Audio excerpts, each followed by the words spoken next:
Assalamualaikum warahmatullahi wabarakatuh. Pada kesempatan ini kita akan belajar mengenai deskripsi kurva respon frekuensi ya. Nah, deskripsi kurva respon frekuensi ini penting karena pada saat kita desain filter ada beberapa parameter di kurva respon frekuensi yang bisa kita jadikan patokan dalam desain. Nah, seperti kita ketahui ada 4 macam tipe filter: low pass, high pass, band pass, dan band stop. Seperti ini kurva frekuensinya. Nah, kita lihat apa saja sih parameter dari kurva frekuensi ini. Ada beberapa parameter yang perlu kita ketahui ya. Jadi kita akan bahas persatu. Kurva frekuensi ini merupakan bagian dari body plot. Nah, jadi di body plot ini sebenarnya ada 2 kurva ya, yang di sumbu X-nya ini merupakan frekuensi, kemudian sumbu Y-nya ini ada 2, magnitude, dan satu lagi adalah fasa. Jadi ini hubungan antara input dan output. Jadi ini magnitude ini adalah perbandingan power antara output dan input. Nah, kemudian yang pertama adalah frekuensi cutoff, atau ada yang menyebut frekuensi 3 dB. Nah, ini adalah frekuensi di mana power output ini setengah kali dari power input. Jadi, atau frekuensinya, atau yang lebih tepatnya, frekuensinya itu selisihnya 3 dB dari gain awal. Oke, kita gambar. Misalkan di sini ada misalkan frekuensi ya. Ini magnitude. Oke. Nah, ini misalkan 0 dB ya. Nah, ini misalkan sebuah low pass, bentuknya seperti ini. Nah, di sini frekuensi di sini yang dimana dia di minus 3 dB. Nah, ini kalau kita tarik di sini dia frekuensinya merupakan frekuensi cut off omega C atau 2 BFC. Nah, tapi secara umum ini tidak harus di minus 3 dB, asalkan dia selisihnya 3 dB dari gain awal. Jadi misalkan sebuah filter low pass karena aktif ya, dia gain awalnya ada di akan di 5 dB ya. Kemudian responnya seperti ini. Nah, jadi frekuensi cut off ini tidak harus berada di minus 3 dB ya, tapi dia merupakan selisih 3 dB dari gain awal. Jadi dia selisih dari 5 dB, berarti dia sini di 2 dB. Nah, di 2 dB kita cari. Nah, di sini jadi frekuensi di 2 dB ini merupakan omega C atau frekuensi cut off ya. Yang perlu diingat, jadi saat selisihnya 3 dB dari gain awal. Nah, itu berarti karena dia powernya itu tidak harus setengah kali output, itu tidak harus setengah kali dari power input, tapi setengah kali dari gain awalnya ya. Jadi di sini. Oke, selanjutnya mengapa sih harus 3 dB untuk frekuensi cutoff? Ini karena diturunkan dari sini ya. Jadi misalkan kita punya sistem low pass ya, 1/s+1 atau 1/j omega 1. Nah, ini kita cari ya, magnitudenya antara power output dan power input ya. Ini voltage yang atas ini adalah hubungan tegangan, kalau yang bawah ini kita kuadratkan kemudian diakarkan. Nah, itu didapatkan magnitude. Kemudian kita masukkan, misalkan di sini omeganya ini kita masukkan, kita normalisasi yaitu 1. Ya, jadinya seperti ini. 1/j+1. Nah, kita dapatkan hasilnya adalah 1/2. Nah, 1/2. Di magnitudenya itu ketika V output itu 1/2 input ya. Atau P output ini sama dengan setengah kali input. Nah, ini kalau kita hitung,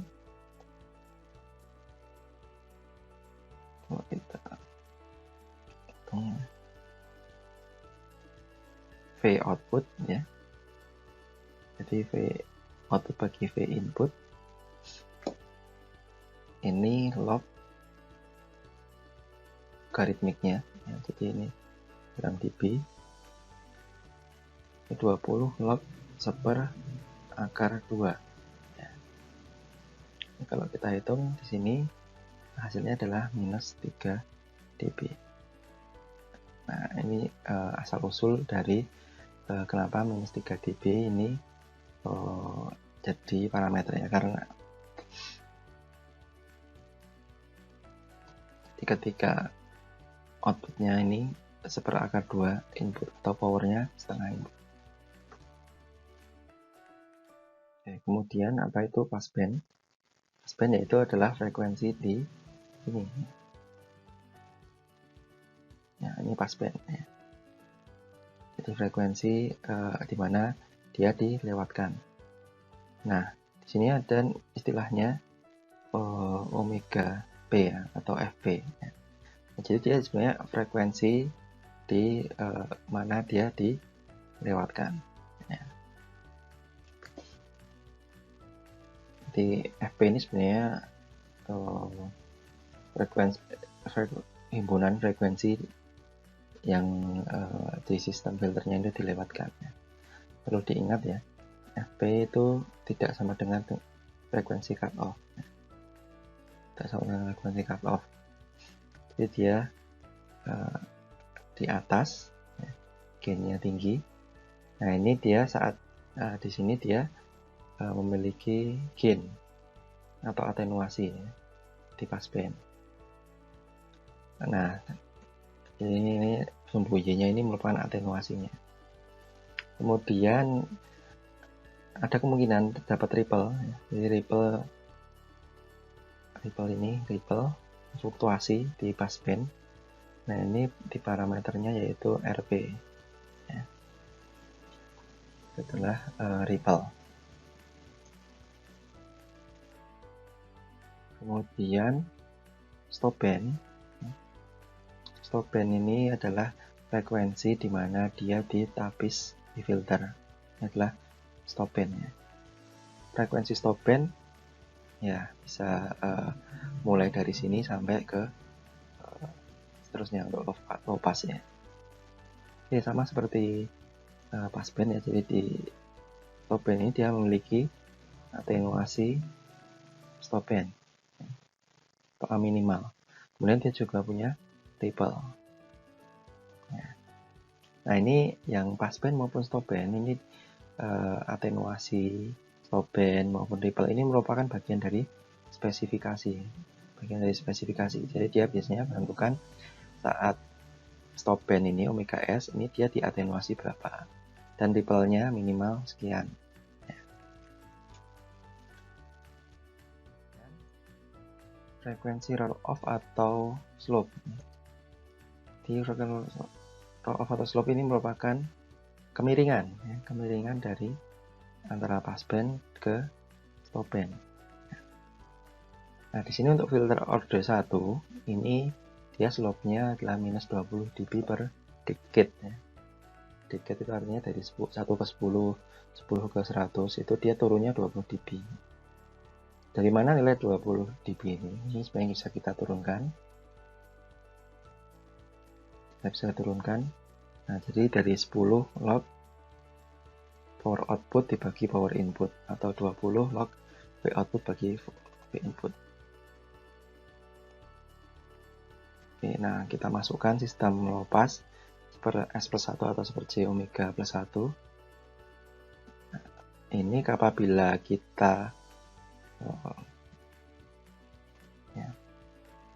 kita masukkan omeganya ini sama dengan 1 ya, maka didapatkan omeganya 10 ya.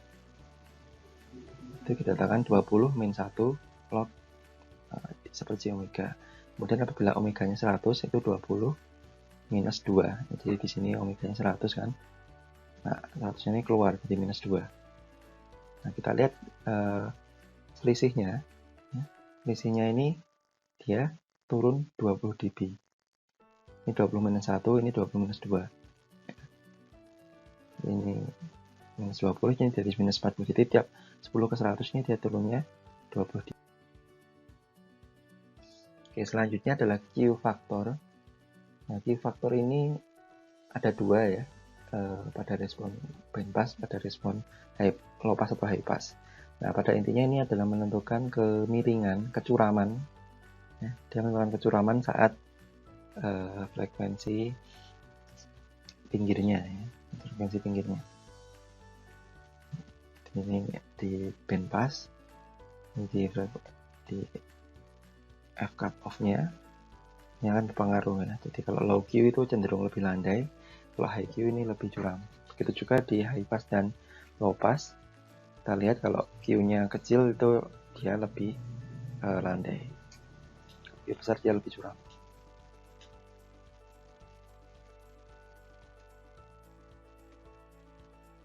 Kemudian frekuensi center atau F0 ini kita temui misalkan di respon bandpass. Nah, jadi frekuensi pertengahan antara cut off yang low dan cut off yang high ya.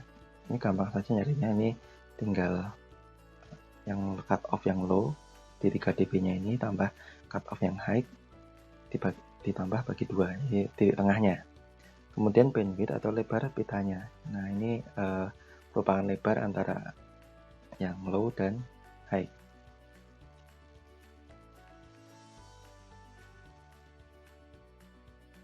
Di kesimpulannya, jadi dalam menentukan desain filter itu kita berawal dari desain, itu berawal dari spesifikasi. Spesifikasinya ini biasanya disebutkan ya, kita ingin pas B-nya berapa ya. Kita ingin frekuensi pas B-nya berapa. Ini ya. Saat frekuensi pas B itu atenuasinya berapa ya. Jadi saat frekuensi pas B ini atenuasinya berapa. Kemudian stop band-nya ya. Stop band-nya di frekuensi berapa. Nah, stop band ini dia di atenuasi berapa. Nah, ini secara umum filter spesifikasinya seperti ini. Nanti mungkin ada tambahannya ya. Ada tambahannya misalkan ripple-nya maksimal berapa ya. Ripple maksimal berapa. Dari dua parameter ini kita bisa turunkan dia roll off-nya ini seberapa banyak ya.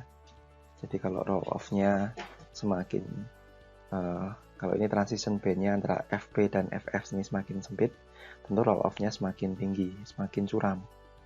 Kalau ini semakin lebar selisihnya, maka roll off-nya semakin landai ya. Oke, jadi pertama-tama itu adalah desain filter adalah spesifikasi. Nah, spesifikasi ini berasal dari deskripsi dari parameter-parameter filter tadi. Itu tadi merupakan parameter dari respon frekuensi dari filter yang akan kita gunakan dalam mendesain sebuah filter. Terima kasih, sampai jumpa pada pertemuan selanjutnya.